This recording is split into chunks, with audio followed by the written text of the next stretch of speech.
YouTube. What is popping today? We got issue number 3 of Predator versus Black Panther.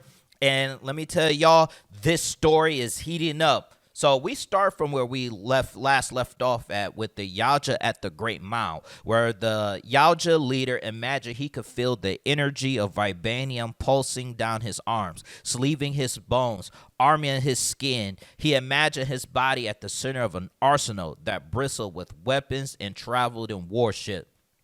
He imagined sitting on the throne of vibranium as his brother's skull decorated his trophy wall.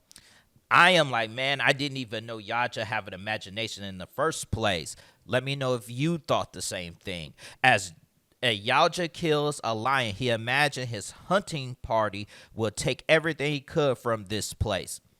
From the precious metal that hid below to the prized trophies that wandered above. We see that one of the warrior predators had liquefied a lion it had killed. Grabbing it to symbolize it got its trophy. It's war and satisfaction, but that doesn't last long, for it gets hit with a spear from behind. Pause. But these hunters were hunted in turn. Okoye knew these jungles of mountains and savannas as she knew her own body, and she will fight and purge these invaders from it as if they are cancer.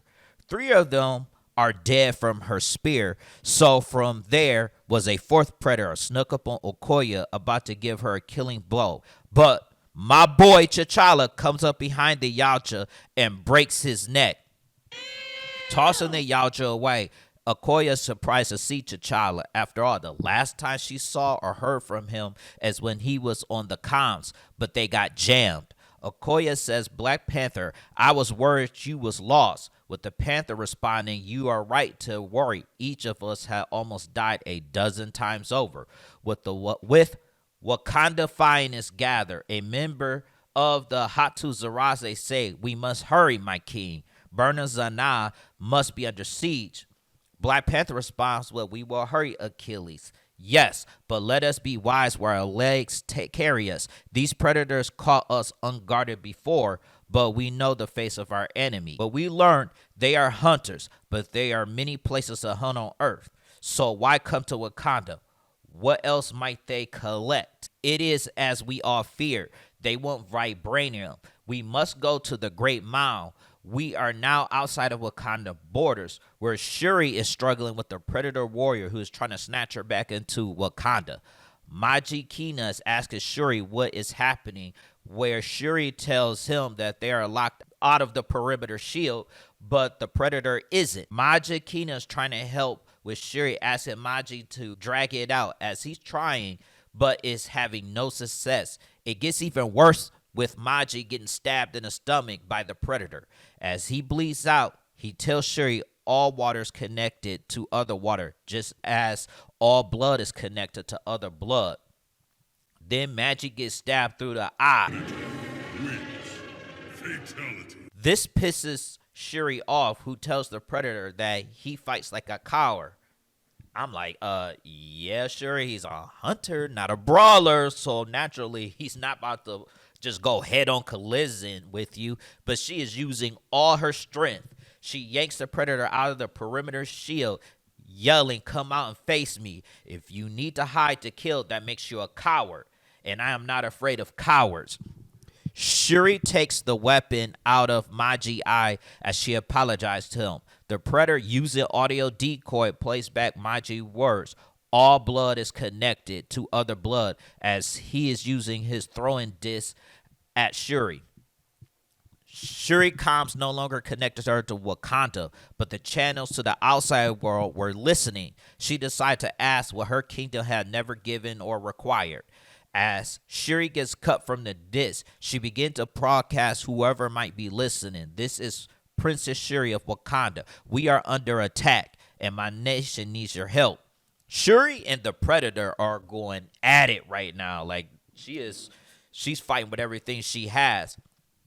But we switch back to where we're at the part when Black Panther had got hit in the head by a plasma capsule early in the story. Sometimes as king, it was better to guard your words and decisions. The more you shared of yourself, the more people felt they could claim and question you. There was strength in silence, just as there was strength in a mask. He needed to be silent because he was afraid. Because what he learned when the Yaja struck him with their shoulder cannons, when he fell into a swamp and the mud swallowed him, when darkness came, he visited the astral plane. He ends up talking to his grandfather, Azuri the Wise. He tells T'Challa that the Yaja has came to Wakanda before, where they killed 500 Wakandans, but in the end, Wakanda prevailed. Studied their technology, which inspired them to create the perimeter shield. I actually enjoyed how this convo is laid out for us, and it shown to us because we are back in the Great Mound. Because if Azori is certain of anything, this is where there will be nothing but bones and ashes left of Wakanda if the predators have their way.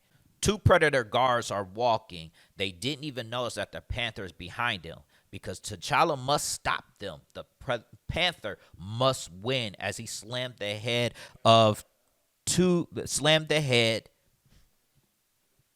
slammed the two head on the pavement with the soldiers taking out another one. The Panther tells his soldiers that they caught them by surprise before, but now they have the element of surprise as they go into the darkness. The problem is, in his haste, his fear, the king made a mistake.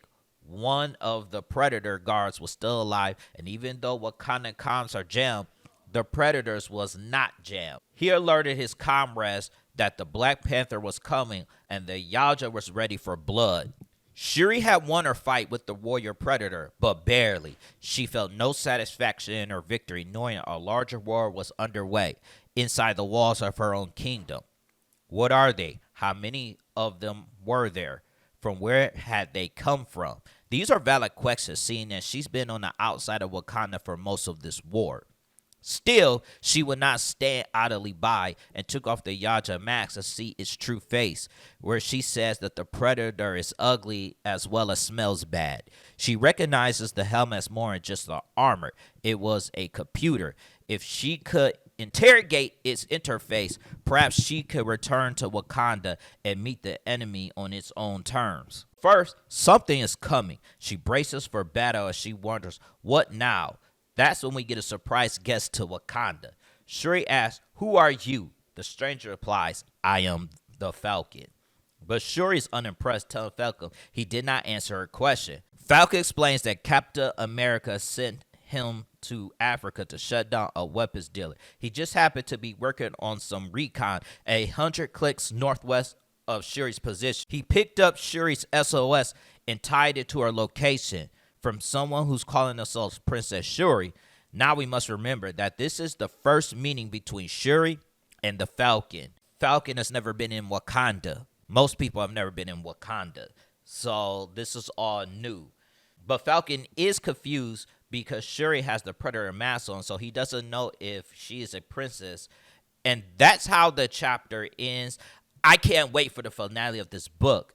I think it's going to be a banger. Let me know what you think in the comment section below. What was your favorite part in this book? And I will catch you in the next video. Peace out, y'all.